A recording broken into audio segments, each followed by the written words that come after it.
Okay, so welcome to the bite-sized version of this week's episode. I have an ardent following, a cult following that demand a bite size each week, in which I just stop yapping and I get down to brass tacks. 4 minutes or fewer, always done in one take, little to no editing.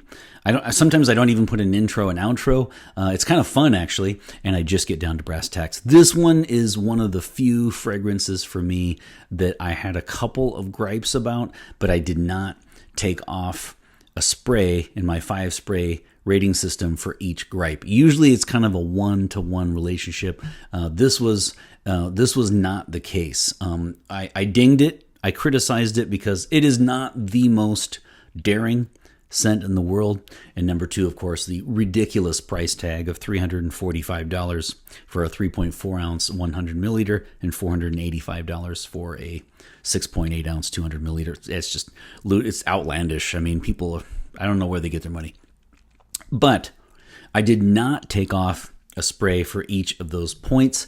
And I did give this one a 5 out of 5 in my rating system.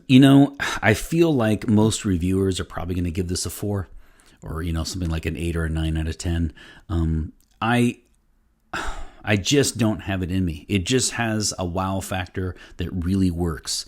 I put on equal footing, on equal ground for me as if something is daring and then if something just flat out smells great, even if it's not the most daring. So, as I mentioned in the full review, if you had told me that this was a Maison Francis Coquetien, or an MFK, something like the house that produced Baccarat Rouge 540, if you had told me it was an MFK, I would have believed it. It's clearly niche. It's clearly well blended. The nose is Jacques Cavallier Belletrud. It is fresh, it's sophisticated, it has a lot of zest and pop to it that I just really, really like. And I had a great week with this one. I'll be looking for a tester or the dupe, which is by the house Jean Lowe, and it's called Immortal. So if you know that one, you can let me speak to that, because I probably won't be buying this retail from Louis Vuitton. Louis Vuitton and I won't be friends because I just don't have the cash for that. But this one is a 5 out of 5. Rarely do I have gripes and then I still give a 5 out of 5. This is one of the few times that I just didn't have it in my heart, because I really have to pay homage to the fact that when I first sprayed it, I just went, wow, this is really classy and this is really sophisticated and fresh and vibrant, and it has a lot of pop and zest to it. And so 5 out of 5 it is. This is the ginger. The initial blast is ridiculous. It's outstanding. I love the initial blast. Ginger, grapefruit, and bergamot. In the mid, you get rosemary and sage and other ones. And then in the base, you get ambroxan and labdanum, which is the note that they use to create an amber-like scent.